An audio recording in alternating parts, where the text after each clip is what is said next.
Centralized. Hello, everybody. Welcome to our webinar today. This is going to be discussing your B2B e-commerce strategy and whether it's truly achieving the results that you desire.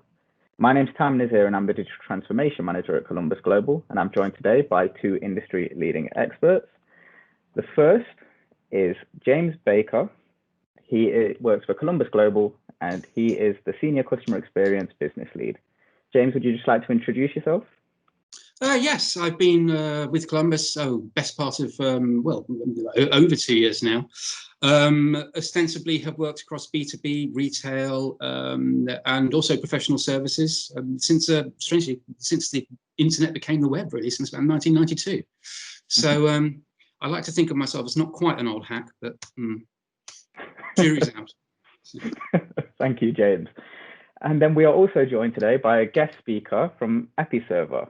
We're joined by Nazanin Ramezani, and she's the Senior Product Evangelist at Episerver. Naz, if you'd just like to introduce yourself. Yeah, I'm an evangelist at Episerver. I focus on the global rollout of some of our products. So I work very closely with customers in the B2B space to make sure that our products fit their needs and that we're promoting the adoption of our products globally. Okay, brilliant. Thank you. Yeah. And then, as discussed today, these two are going to be talking about your B2B e-commerce strategy, how you can optimize that, and whether your current strategy is actually achieving the things that you want it to. So in order to do that, today's session will take the format of 6 questions, which I'll put to each of our specialists and they'll give their thoughts on. We'll then round the session off with some audience questions from yourselves. So please do feel free to put your questions in the chat as we go along, and hopefully we'll get round to those at the end of the session. Okay, so we'll start with the first question, and seeing as you're our guest speaker today, Naz, we'll start with you. The relationship between B2B and B2C is a very interesting one. On the one hand, traditional business sense tells us that we should treat B2B as very professional and very less UX focused, user experience focused, that is, as we are in B2C. As we start to progress, I feel as though those lines are starting to become a bit more blurred now. And there is more of an expectation to have a user experience driven experience, really. What do you see are the overlaps between B2B and B2C commerce, and where do you feel that they majorly differ? I would agree with you on the similarities. So I think historically everyone kind of thinks as the pretty website as the B2C website, and then we have a very functional catalog type B2B website, which is meant to just cater to the complexities of the product catalog that B2B has inherently. However, we're starting to see those lines get more and more blurred as every day goes by, because at the end of the day, the people that might be retailers or wholesalers or distributors using a B2B website to purchase, they are also users and end customers and B2C users on a lot of different websites. So those experiences are starting to get compared, and people are starting to expect a much more streamlined user experience, less confusion, less need to go to customer service and ask questions and call people, and having the ability to complete as much as possible online. That being said, the differences are around the complexities that B2B has. So I think usually when I talk to B2B customers, I always say that you need to get a solution that works for your for example, if you have variable pricing, if your products are showing 20 different prices to different groups of people, if you have different units of measure, those are the complexities that are inherently B2B. So obviously that needs to be as streamlined and as concise and as easy to understand for the end user that's using that website as possible. And I think UX plays a part in that as well. But I think those are the biggest differences as far as business rules and complexities go. Yeah, I mean, I'm coming over the top of that. I think generally in today's market, I think B2B is in actually a very good place, primarily because they've managed to learn and see just how successful certain experiences can be within the B2C market. So there's an instant just leverage of just their own experience in terms of how we can present ourselves better. In terms of the complexities of the B2B operation, I actually think inherently that serves an extremely good foundation because the majority of people in there who are thinking along the lines of customer have probably a much deeper understanding as to the entire thing from supply chain all the way through to fulfillment than possibly their counterparts in the B2C market. B2C generally does tend to have a far more experience-oriented focus and not necessarily such a fundamental one. And in that sense, taking a B2B business forward in what they're doing commerce-wise means that they are actually ready to engage and discuss those complexities and make things happen along the lines of what their customers actually want, because that understanding happens to already be there. It's not guesswork in analytics, it's they know what their customers are trying to achieve. It also affords them the opportunity to work as partners for their end customer. That's not necessarily a consideration in B2C or retail, for instance. People are generally buying out of wants. They're not buying out of this is our daily life and this is our living. And of course, in terms of just the basic experiences, whether it's visual or whether it's some areas of site feature and the ease of purchase and the ease of flow, there's a raft of extremely beautiful sites out there that can give them all the ideas that they want, which they may not necessarily have focused on 7-8 years ago, but now is coming very much to the fore. Not that wholesale, for instance, is a dirty word, but if you talk to a forward-thinking B2B operation now or a brand manufacturer, they want a little bit of that brand capital behind them now, and they want to introduce that into their sort of customer experience. And so they've had the education from what B2C's done, okay, and now they can actually really drive that forward. And it indicates a good success point for people in that sector, I think. It's taken them a bit of time maybe, but I think they're there now, so certainly. Completely agree with you. And that's really the theme of today, that there is a drive towards a trend that is B2Bs are trying to move into that sector almost and adopt some of those things from B2C. And so we are starting to see that B2Bs are recognizing the need to level up their e-commerce offering. What key areas of strategic or tactical advice would you pass on to them? And we'll start with you, Naz. Coming from the solution side, I think one of the most important things is to find a solution and find a partner that can scale with your business size.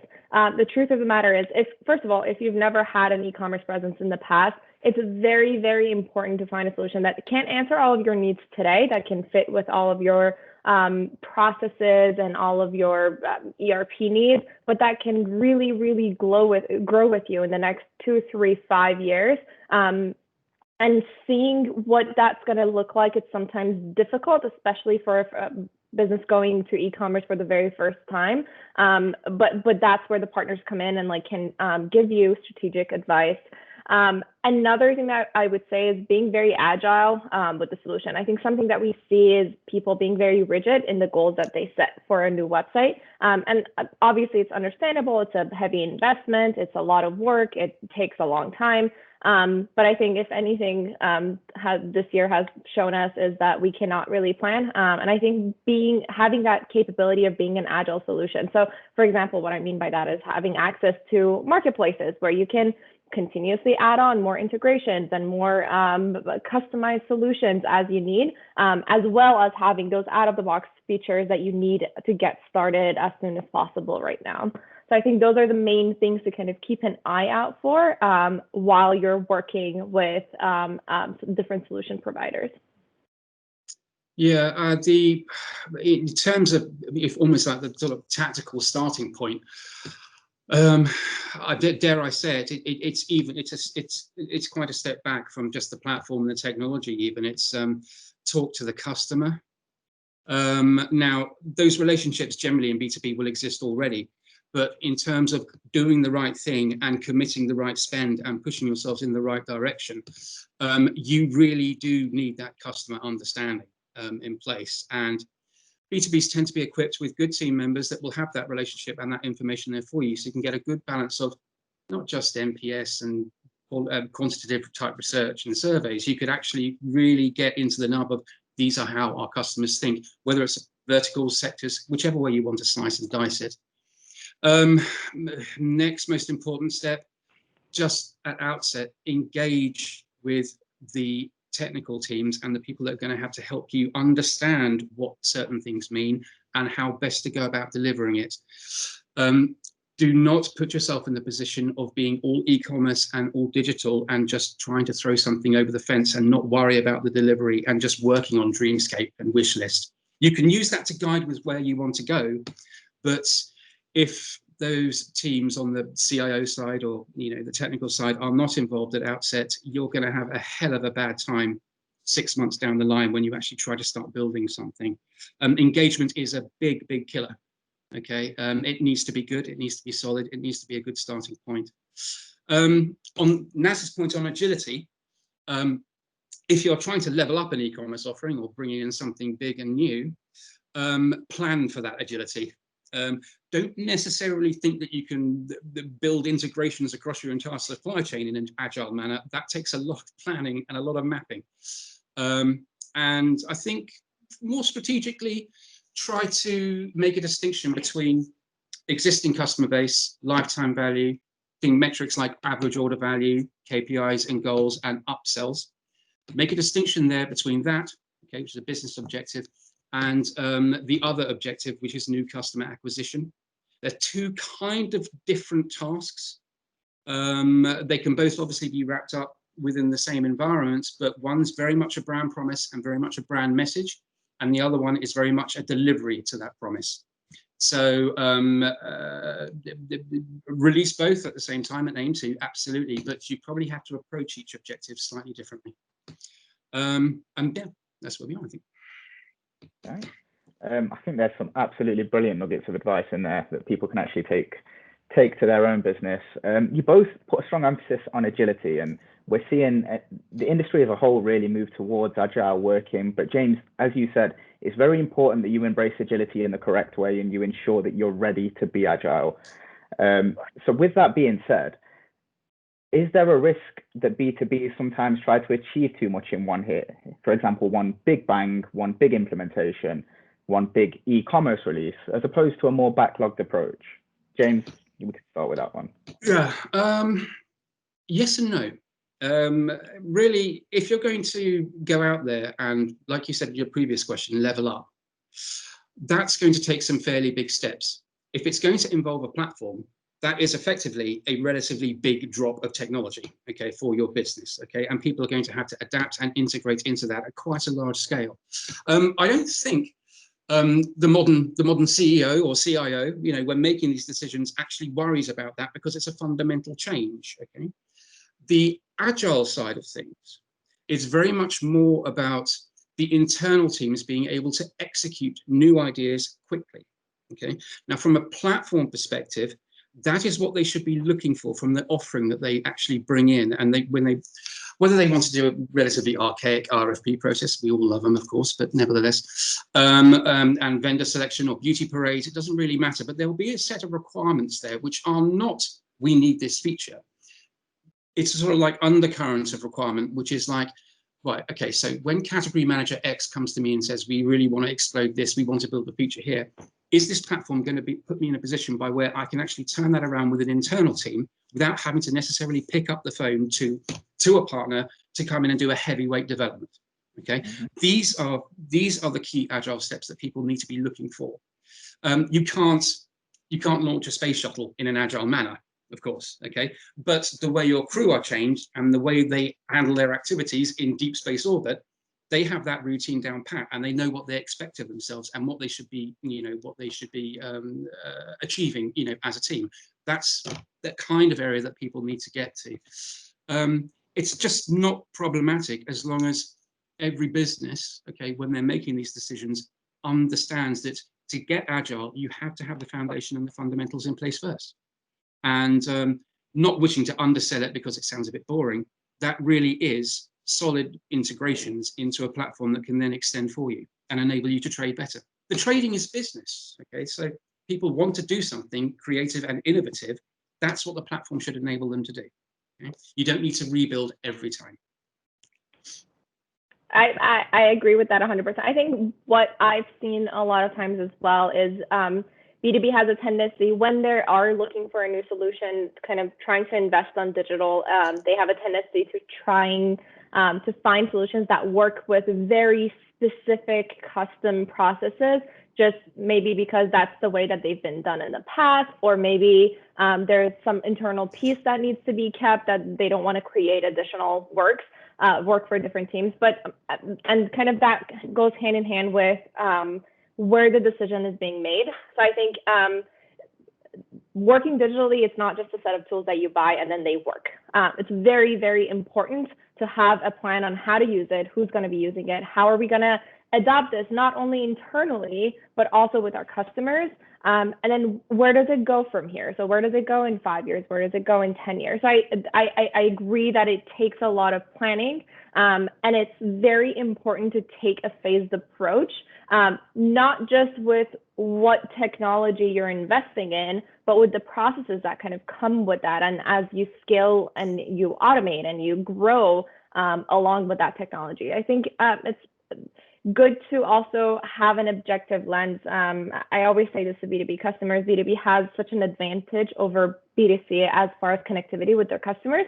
The people that use a B2B website are people that have filled out intensive forms, had to go through an approval process, probably only have one or two kinds of view that they use. So they're a lot more invested in providing feedback that can help make their experience better. Whereas in B2C, where I might shop at 15 different versions of the same website based on who has a kind of smallest price. So taking advantage of those feedback, not just from customers, but also from your internal teams, and really trying to plan to do things that address your internal struggles, if there are any, of how teams communicate, how you scale, how you prevent churn, how, like, what the main goals of that is. I think a lot of times people try to achieve too much with too little time. Like, we're going to get a website and all our problems are going to be fixed. That's definitely not going to be the case. So I think it's very important. And a digital presence can take a lot of different shades, right? Like James touched on new customer acquisition. That is an entire strategy that requires a lot of work. Your entire messaging throughout multiple campaigns, throughout multiple channels, your internal teams as reps are talking to new people, how they are going to be taking advantage of the website. So that's a fully kind of all-inclusive kind of strategy. Whereas if your strategy for the next 2 years is going to be prevent churn, that is very much on the flip side of that. And there's nothing to say you can't do everything at the same time, but it's very important to kind of take them in phased approaches. So like not everything is going to happen when the new website goes live or when you get a digital marketer on your team. Like digital takes time and planning, and eventually you will get to the place where things are a little bit more automated and more agile, but it does take a little bit of planning. Okay, thank you. So what I take from both of you is that we see a lot of businesses who do try and do everything at once. They try to take on multiple strategies, and what you're both suggesting is maybe your e-commerce strategy isn't working because you're trying to do too much at once. Maybe refine and look at an individual area of your business, of your e-commerce strategy that you'd really like to focus on and potentially see growth in that manner, and take it in a phased approach, as you said, Naz. Following up from that then, Naz, B2B business as usual, if there is any such thing, poses a number of difficulties for digital teams, particularly those with a strong end consumer or brand focus. What dangers often present themselves here, and how do you think that they can be avoided? We all hear about the term digital maturity. I think it oftentimes it's presented as you will one day be digitally mature, and that's not necessarily the case. You're never going to reach that point. It's important to have for your company, especially important in B2B, as I think B2B in general is a little bit newer to the digital landscape. So I think there's still a lot of figuring out to do, whereas in B2C, everyone looks up to the Amazons and you kind of have a roadmap for you. I think it's very important to look at your business and be like, okay, this is where we are. These are all of our digital kind of works. This is what it's bringing. This is how it's performing. And where do we want to be and how do we get there? So I think that's where business as usual comes in. Like, it's important to have a business as usual, but it's very important to grow as well. I think this year we've had so many crazy things happening, obviously, that it shows the companies that have really survived or thrived during these times are the ones that really had a strong business as usual and a strong kind of core planning, 12-year calendars and everything, but were very quick to respond and had the solutions and the tools and the technical kind of capacity and the strategic leadership, whether that be with partners or with in the organization itself or all at the same time.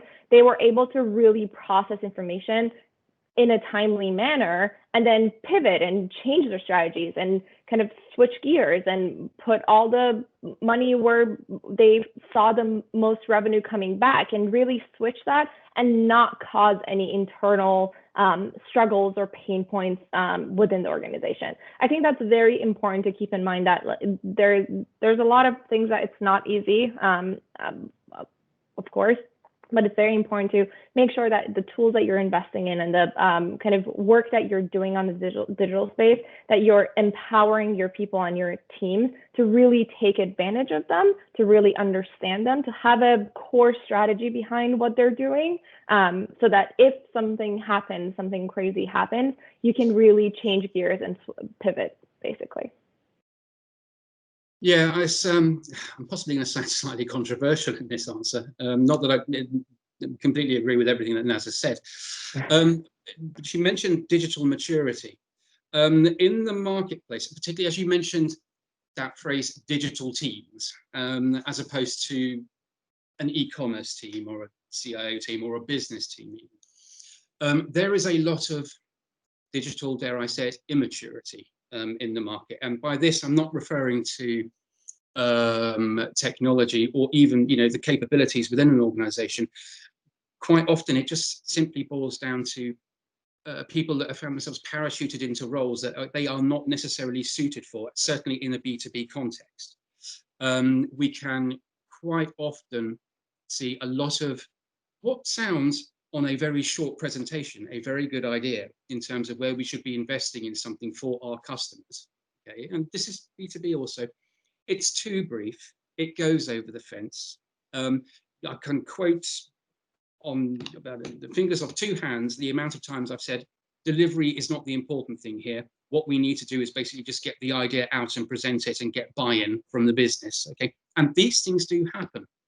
And what outset sounds like a good idea suddenly actually becomes an exercise in how to burn money. And a lot of work comes in, people don't do enough due diligence in and around that internal team engagement, friction occurs, your category teams go offline or they simply check out, they don't share. Endless friction in terms of people who work on the technical front and the ones that actually support you and should be delivering the work for you.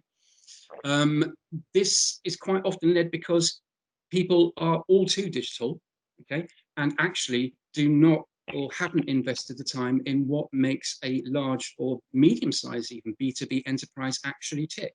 They haven't checked the boxes that are required. You can talk to one customer and they're absolutely fabulous. Everyone's engaged. You can go and then potentially talk to another customer, again, has no interest in delivery and will even say things to you like, well, you're the B2B experts. I said, well, no, you run a FTSE 20 size company. Strangely, you're the B2B experts, okay? We are enablers of what you want to achieve. These things can often lead to friction. And if that friction exists potentially in a relationship, it will certainly exist within an organization also, because the actual direction and leadership and accountability isn't there. And it's a common problem, getting less, but nevertheless, it's something that does need to be nipped in the bud and certainly recognized as early as possible.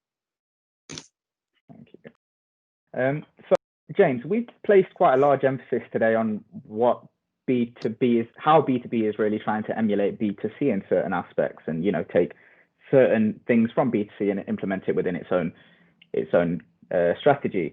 But what can B2B actually do that B2C can't? And you can have a focus potentially on in terms of internal users and retailers and does this present its own challenge alongside the advantages that we've previously discussed?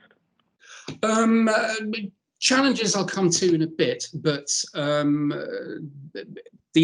once again, that inherent understanding of the customer generally is fairly well grounded in a successful B2B operation. So if you want to know how one team engage and you want to get information from them in terms of what would improve that relationship, what would smooth things out, where is the ROI in terms of efficiency, cost, time saving, what can actually really make your team accelerate that relationship forward, you're going to get that much quicker, okay, working with people on the coalface on the B2B side.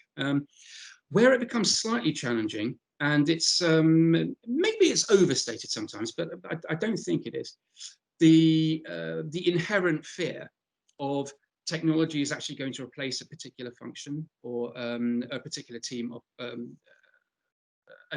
a team's function within the organization. Kind of unwarranted. What you're really trying to do is, if we think about bottom line ROI or ROI on the other side of the fence, you're trying to give people back time. Okay, I mean, that's the big thing. It's not just about spend, it is about giving people time and the chance for them to excel in their role. Occasionally you can have these sessions. We used to call it Golomitis, where the person hates something but won't let go of it. A good example is, you can speak to an account manager or someone who works on the category side or the buying side. They'll inevitably have a secret spreadsheet that they hate working on. It's 2 hours of work per day, and you're there going, but if I had those reference points in that spreadsheet, we could actually integrate that and accelerate it out quicker for you. And possibly your customer could self-serve. Possibly you could actually smooth things out. You could get 2 hours back on your day. That's a sell as far as I'm concerned. But when it becomes a little bit more, it's on the line, it's on the path, in terms of delivery, people can be naturally reticent because they don't necessarily want to give up a little domain where they maintain some control. It's a natural fear. It's not a stupidity thing. It's just how people can be sometimes. That's a challenge. Okay, a very common challenge. I think everyone has faced this before, whether you're client side or partner side. I agree with that 100%. I've seen that a lot as well. It's very important to place your digital efforts and position them within your company as a tool that everyone can use rather than different sales channels. And I know that at the end of the day, the website might be a different sales channel and there might be some inherent competition at some point. But the truth of the matter, anyone here that has an order placed on the website does not compare with an order placed with a kind of rep on the ground that has been working with this client for 10 years. It does not compare. That's never going to replace that rep. Where it does come in handy is if that rep can look at the website profile and see the customer that they're about to meet with. What do they have abandoned in their cart right now? I can make better informed decisions. What have they browsed on the website in the past 2 weeks? I can make better informed decisions. And then on the other side of that, let's say the rep can meet with that person 2-3 times a year. Those between filler or refills or kind of smaller orders can be placed on the website, and that website can be used as a tool for that rep. So I definitely agree with that challenge that B2B has. And kind of to take that away, it's very important that your solution that you're investing in and your strategy that you have, not only just on the website, but your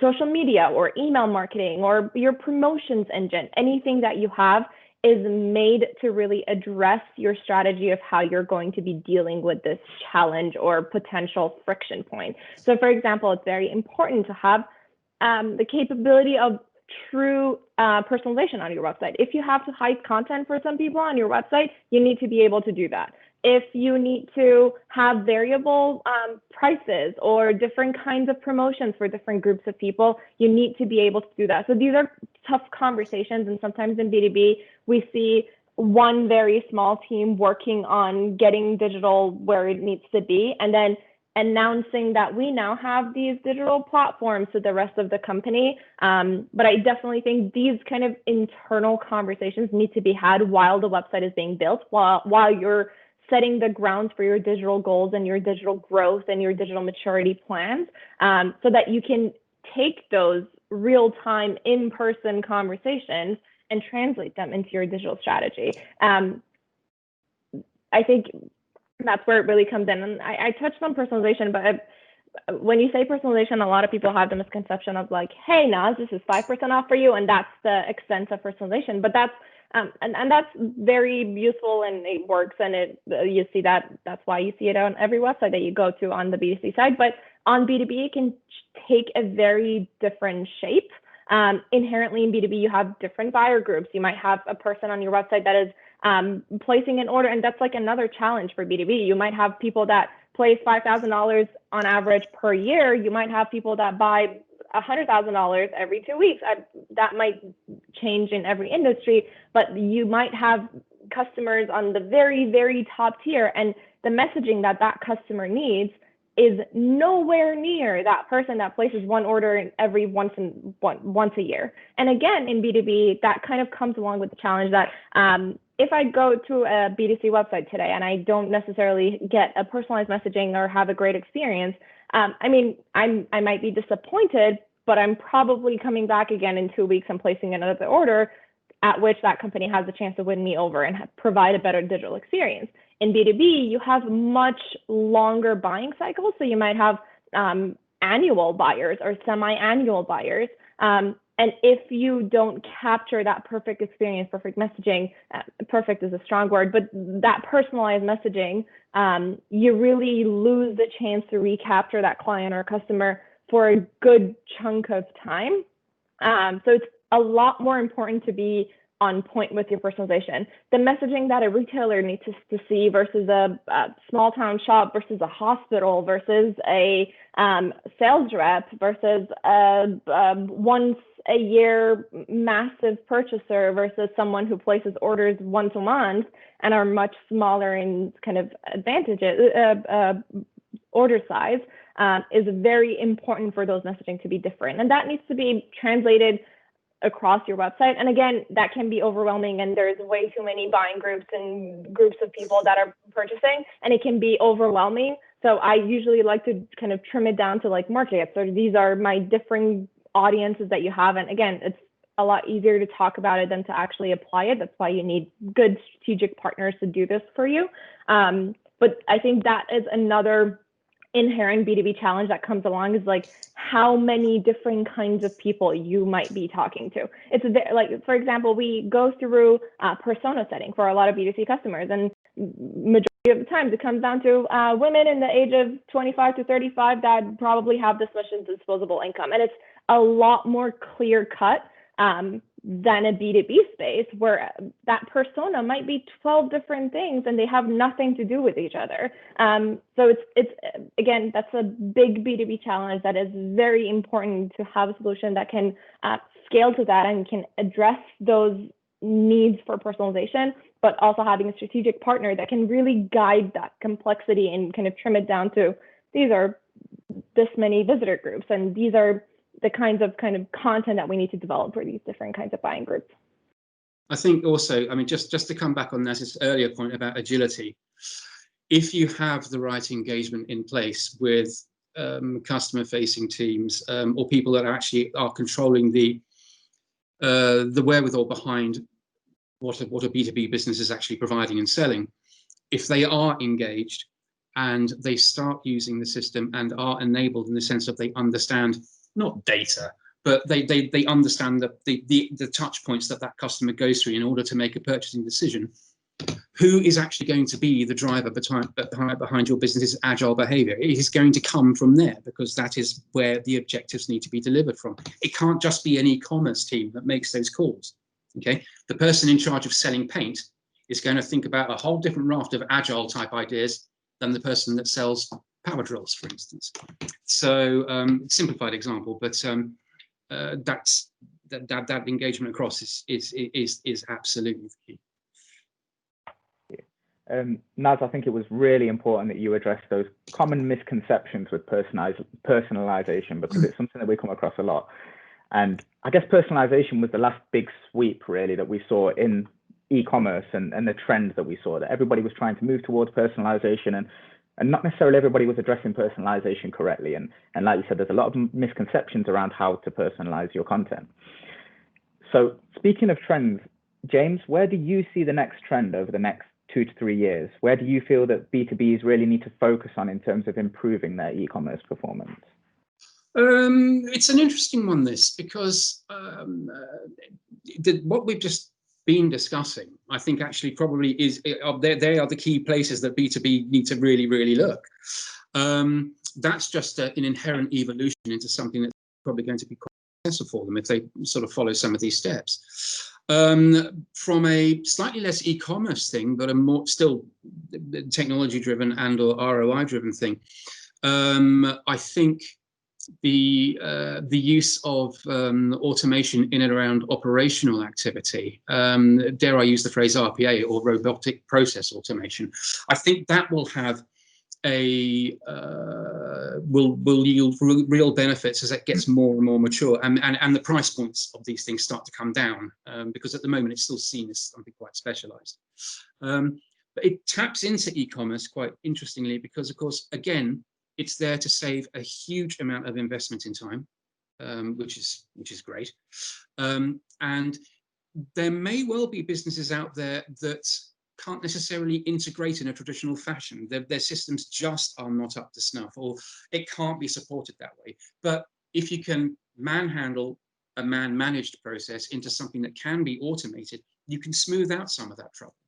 And a lot of the time, if you've got to make a rapid agile change, maybe to a raft of content supporting a particular brand, there'll be real benefits in and around activities such as that. On a more social context, I do think we'll start to see a lot more personal branding of hard to explain this one actually. Business leaders. I think as we move away from a conception of a wholesale, I think the brand engagement, particularly maybe medium-sized B2Bs, I think a lot more of that promise and brand message will actually be embraced, whether it's a YouTube channel, whether it's vlogging, whatever it happens to be.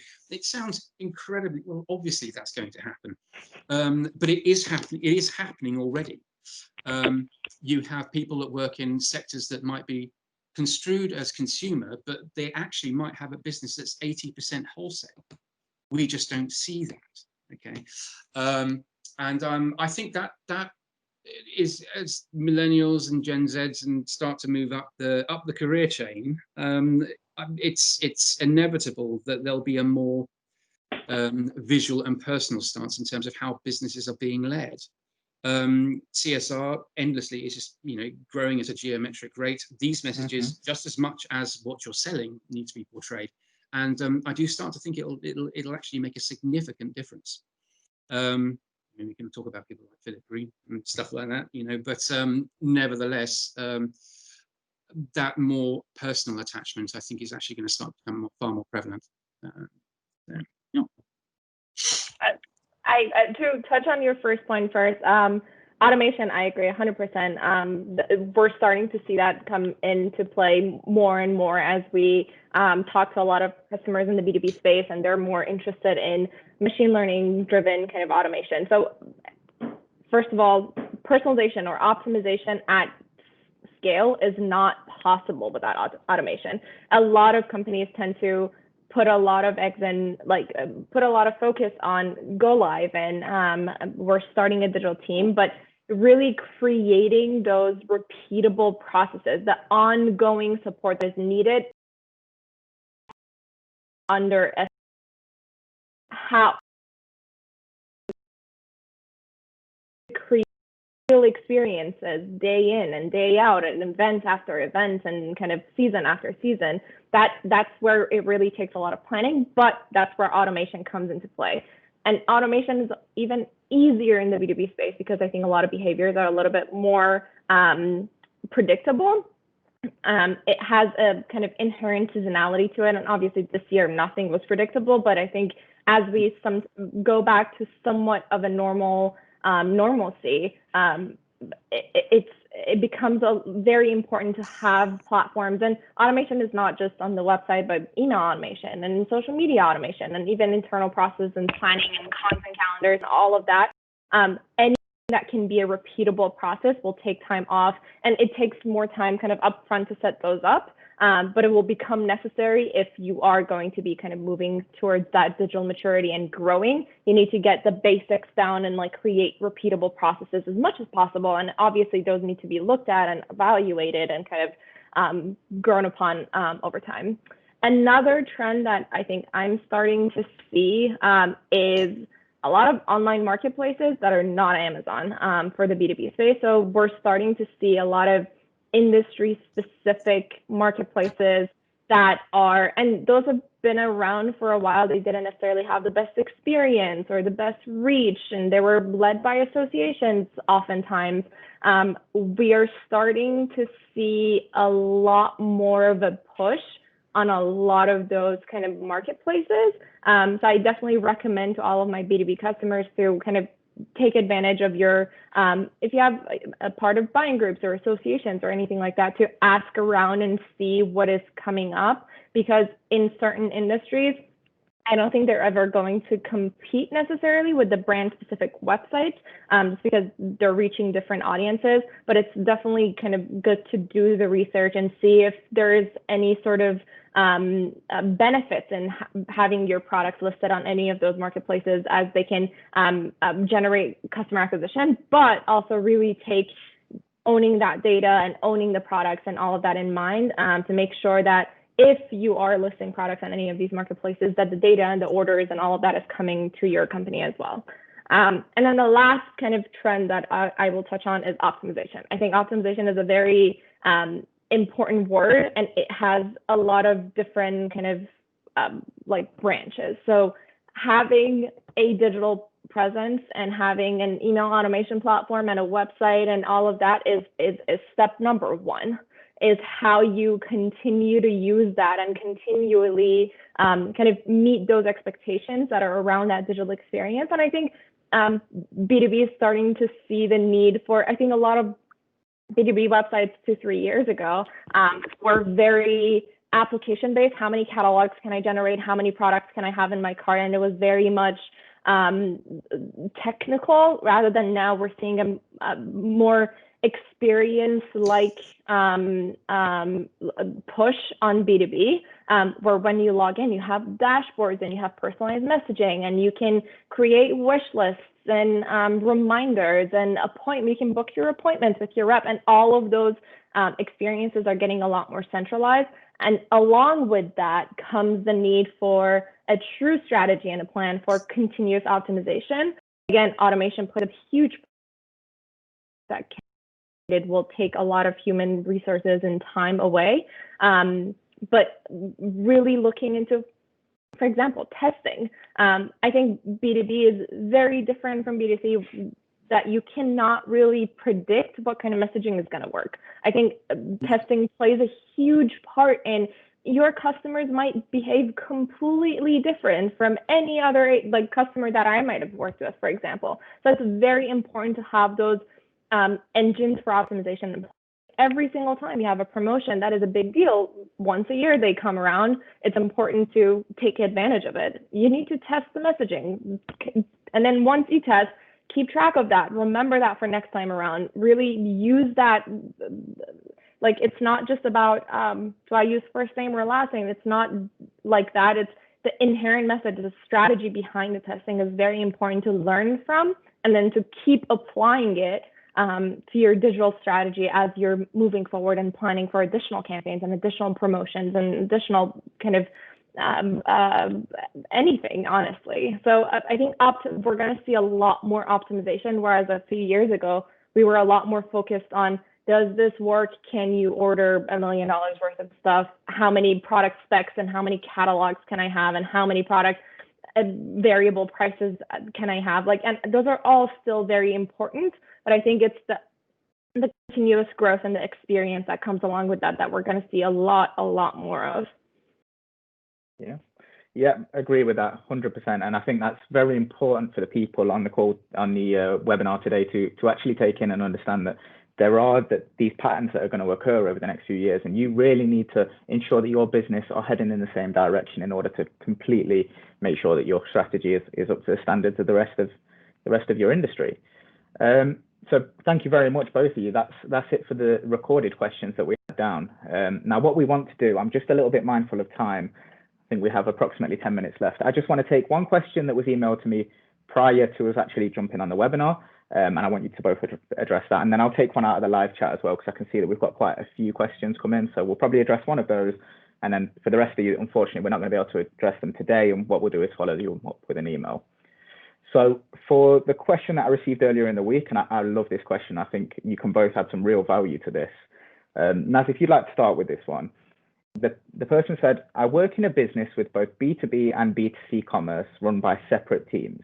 And therefore, it's very difficult for us to construct a joined up strategy which addresses both of our needs. How do you suggest that we go forward to ensure a more centralized and consistent approach to our commerce platforms? It's a good question. There is no easy answer. I think it's very important for B2B and B2C to be on the same page as much as possible. And that oftentimes is very difficult, especially if they're being handled by different teams.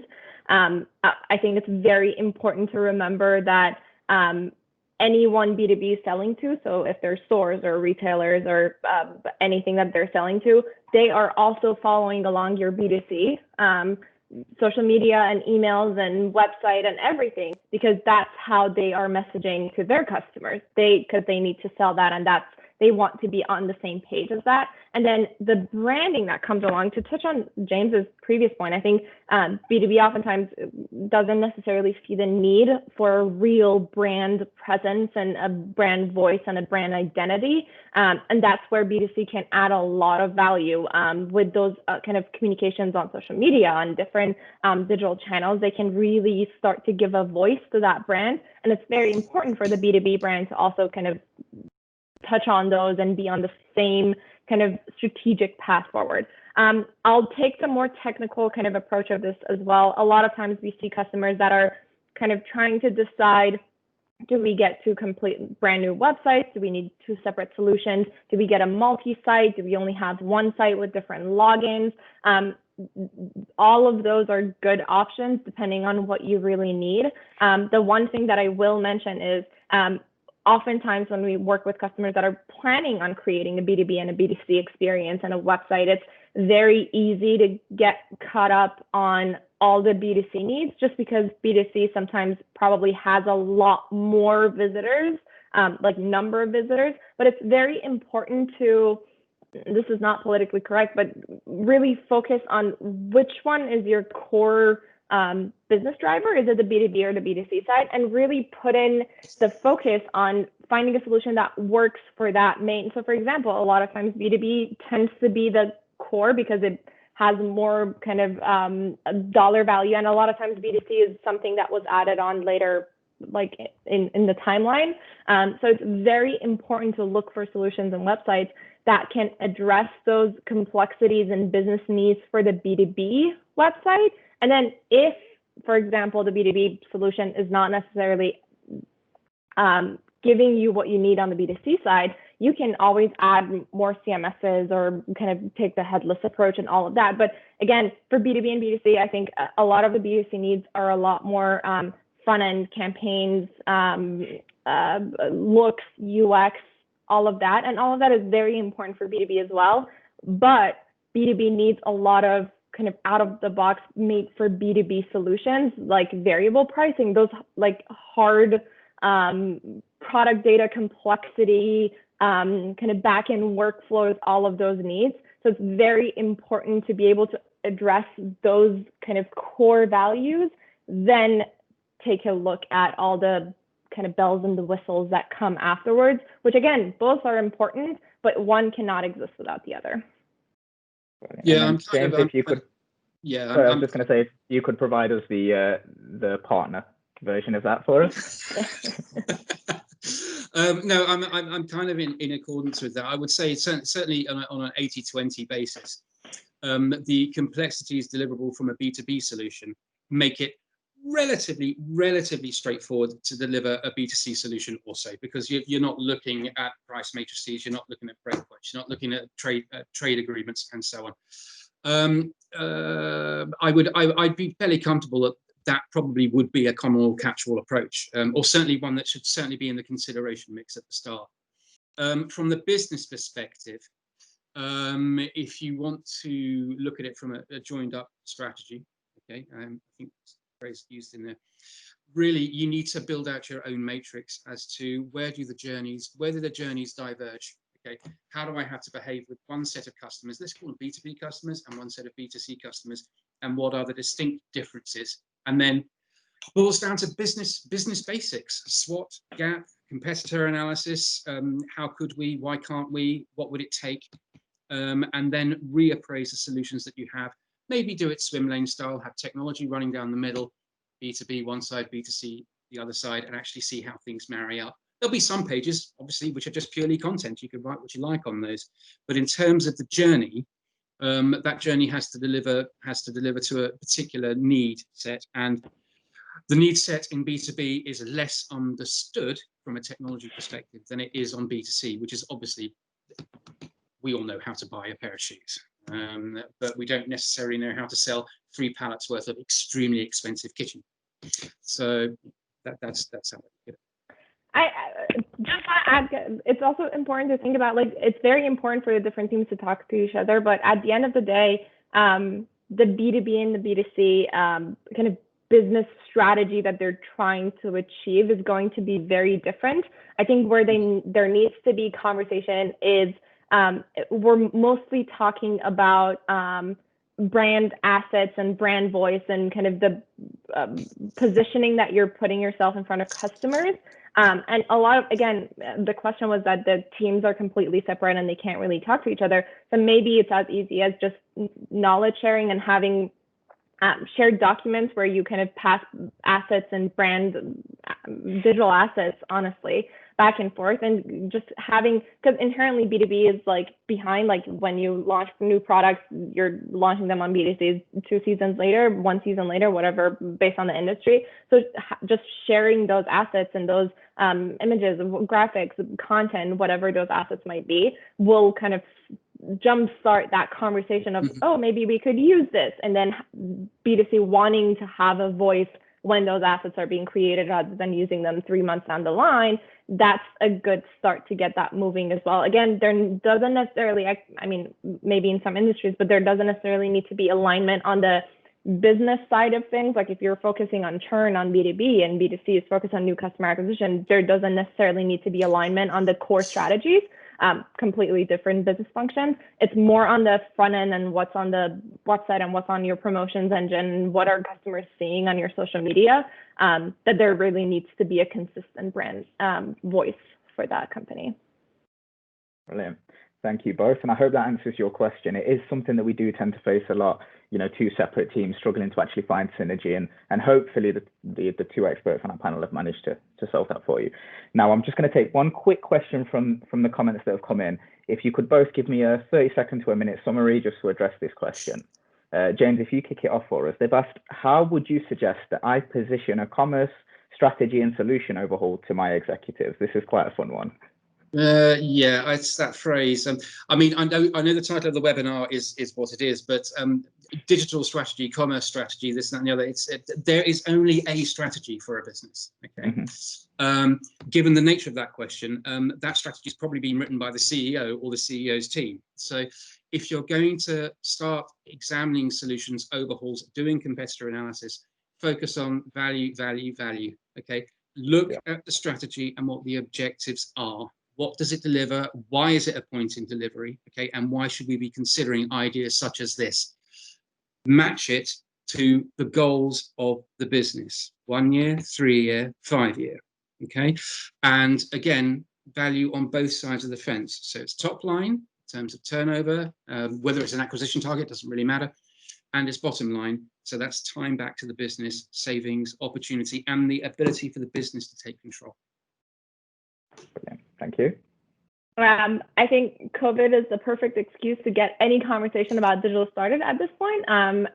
So taking a look at your competitors, you're probably going to find at least 5 of them are actively investing on a digital solution or whatever that might be, new website, new anything. So I think looking at competitors is a very good first step. And then the second one is really doing the research on what I think it's very easy to say we should have a digital presence, but like, what does that really mean for your company? What is the investment? What is not just how much does it cost for a website? How much time is going to be needed? How many people are we going to need? How many partners are we going to need? How many additional tools and kind of integrations and PIM or whatever those might be? What is actually needed, and looking into that. And I think partners can play a huge part because they do this kind of over and over and again.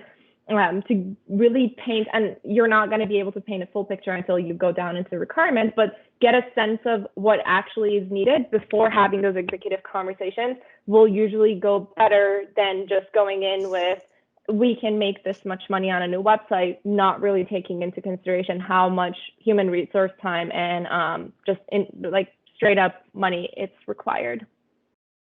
I think every successful engagement we have, or every pleasant engagement that we have at Columbus, the first conversation that we have with them as a customer and as us as the partner actually is effectively what is the answers to those particular questions. It's not even about the technology that they're buying or they're implementing. It's where do you want to go? You know, it's in effect basically around there. So. Yeah. Thank you very much for that. Yeah, and agreed, 100% value, and said. This is your question, and I'm sorry for those of you whose questions we haven't managed to get around to. There are quite a few that have come in. What we're going to aim to do is actually email out to you and respond to any questions that you do have, and we'll have these to have some input in that. So unfortunately, that's all that we have time for today. Thank you very much for joining, and hopefully we will able to provide you with some valuable insight into what your B2B e-commerce strategy can actually be if you take on board some industry advice. I want to thank you very much for joining us, Naz, from Episerver. Very, very honored to have you in webinar today. And that will be a wrap for us today. Thank you for your time, James. I appreciate it. No problem at all. Thank you, guys. Happy trading. Bye.